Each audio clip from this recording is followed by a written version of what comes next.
Hello everyone, देखिए अब example 12.8 करेंगे। ये है पेज नंबर 214 पर एनसीईआरटी में। ठीक है, देखो इसमें क्या कहता है, in the circuit diagram given in figure.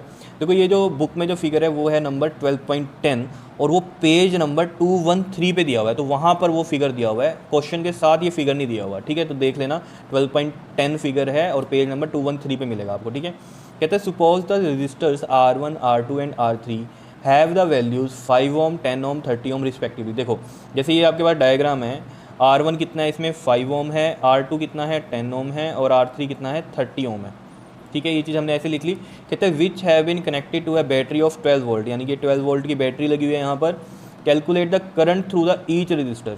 अब देखो करंट निकालना है ईच रजिस्टर के अक्रॉस, और ऑब्वियस ही बात है करंट अलग अलग होगा ईच रजिस्टर के अक्रॉस। क्यों? क्योंकि ये पैरेलल में कनेक्टेड है। देखो करंट जा रहा है यहाँ से, ये डिवाइड हो रहा है, इसके अक्रॉस करंट जाएगा I1, इसके अक्रॉस जाएगा I2 और इसके अक्रॉस जाएगा I3।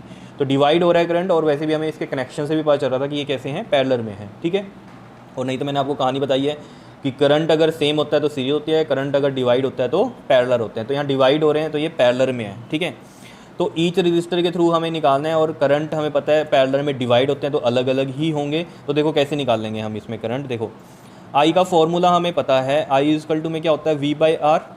कैसे आया ये, V इजकल टू में IR होता है फॉर्मूला ओम्स लॉ के अकॉर्डिंग, और I इजकल टू में कितना आ जाता है, ये V/R आ जाता है। ठीक है, तो देखो हमें पता है कि जब भी पैरेलल में होते हैं तो वोल्टेज सेम रहती है। तो वोल्टेज R1 R2 R3 के अक्रॉस कितनी रहने वाली है, 12 वोल्ट ही रहने वाली है, वोल्टेज चेंज नहीं होती पैरेलल में। ठीक है, तो I1 इजकल टू में V/R होता है, तो V/R1 हो जाएगा, वोल्टेज चेंज नहीं होगी। ठीक है, ऐसे ही I2 क्या हो जाएगा, V/R2 हो जाएगा, और I3 क्या हो जाएगा, V/R3 हो जाएगा। ठीक है, तो बस वैल्यूज़ पुट करते हैं। देखो I1 कैसे निकलेगा, V कितना है 12, R1 है हमारे पास 5, तो देख लो 12 और ये 5, 5 2 ज़ा 10 और 2 0 एंड 5 4 ज़ा 20। तो ये कितना आ गया हमारे पास 2.4 एम्पियर, ये आ गया 2.4 एम्पियर का। ठीक है, I2 निकाल लेते हैं। देखो I2 में V कितना है 12 है और R2 कितना है हमारे पास 10 दिया हुआ है। तो देखो हमें पता है नीचे 10 लगा हुआ है, तो ये ऐसे आ जाएगा 1.2 एम्पियर हम लिख सकते हैं इसको, पॉइंट लग जाएगा, ये 10 हटाएंगे तो ऊपर पॉइंट लग जाएगा। ठीक है, I3 निकाल लेते हैं। I3 में देखो V कितना है 12 है और R3 कितना है हमारे पास 30 है। इसको सॉल्व करते हैं। देखो 2 6 और ये 2 1 5 आ जाएगा, 2 से करेंगे तो ये मतलब 15 पे जाएगा, और 3 2 6 3 5 15। तो देखो 2/5 आ रहा है, तो ये 2 और ये 5 0 लगेगा, पॉइंट लग गया, 5 4 20। तो ये कितना आ गया हमारे पास 0.4 एम्पियर का करंट आ गया। समझ रहे हो, ये तो ए पार्ट सॉल्व हुआ हमारा।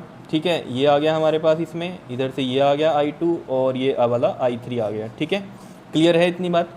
अब वो कह रहे हैं टोटल करंट, तो टोटल करंट हमें पता है, सबको एडअप कर दो, टोटल करंट आ जाएगा I1 प्लस में I2 प्लस में I3। तो देखो कितना आ गया, ये 2.4 प्लस में 1.2 प्लस में 0.4। देखो यहाँ कर लेते हैं 2.4 1.2 और 0.4, दिख रहा है ये, देखो इधर दिख रहा है। अब देखो 4 और 2 6, 6 और 4 10, 1 यहाँ आ गया, 1 और 2 कितना हो गया 3 और 1 कितना हो गया 4, 4.0, यानी कि हम इसको कितना लिख सकते हैं 4 एम्पियर लिख सकते हैं। टोटल करंट कितना है 4 एम्पियर। देखो कैसे 4.0 है, अगर पॉइंट हटाएंगे तो 10 लगेगा नीचे, तब भी 4 ही आ रहा है, तो ऐसे हम लिख सकते हैं 4.0 को 4 एम्पियर लिख सकते हैं। ठीक है, सी पार्ट की बात करते हैं। क्या कहता है इसमें, टोटल सर्किट रेजिस्टेंस, तो यानी कि टोटल रेजिस्टेंस आपको बताना है, और सारे रेजिस्टेंस किस में लगे हुए हैं, पैरेलल में। तो 1/RP का जो फॉर्मूला होता है वो हमें पता है, कितना होता है 1/R1 प्लस में 1/R2 प्लस में 1/R3। तो ये आ जाएगा 1/5 प्लस में 1/10 प्लस में 1/30। तो देख लो इसका LCM कितना आएगा हमारे पास, यहाँ कर लेते हैं। 5 है, 10 है और 30 है। 5 1 5 2 5 कितना जाएगा, 5 6 और 2 1 2 3 तो 3 2 6 6 5 30। तो ये 30 LCM आ गया हमारे पास। ठीक है, दिख रहा है सभी को।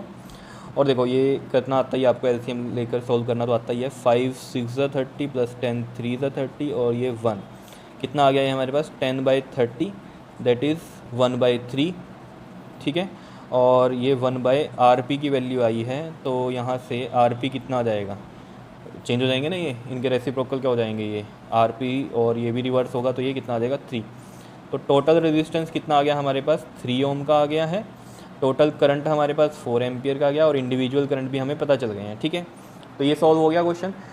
अब इसमें देखो जैसे हमने टोटल करंट निकाला था, ये सबको ऐड अप कर दिया था। टोटल करंट हम इस तरीके से भी निकाल सकते थे। देखो टोटल करंट फॉर्मूला पता है हमें, V/R होता है, और V कितना है इसमें हमारे पास 12 वोल्ट है, और टोटल रेजिस्टेंस कितना आ गया 3, तो 3 4 12, तो देख लो 4 एम्पियर यहाँ से भी आ रहा है। तो इस तरीके से भी कर सकते थे हम कि पहले हम टोटल रेजिस्टेंस निकाल लेते, फिर टोटल करंट हम इस तरीके से भी निकाल सकते हैं, ठीक है। लेकिन ये कहानी कब ज़्यादा यूज़फुल है कि जब इंडिविजुअल ना पूछा हो आपसे, ठीक है, टोटल रेजिस्टेंस और टोटल करंट पूछा हो तो हम इस तरीके से निकाल सकते हैं। लेकिन जब इंडिविजुअल पूछा है तो ये तो ज़्यादा ईजी हो जाएगा, इंडिविजुअल निकालनी है हमें तो उन्हीं को ऐड अप कर दो, ठीक है ना। तो आपको देखना है कि कैसे करना है क्वेश्चन को। क्लियर बताओ, आ रहा है समझ में? तो ये था हमारे पास एग्जाम्पल 12.8। नेक्स्ट वीडियो में हम एग्जाम्पल 12.9 करेंगे। क्लियर? ओके जी, थैंक यू।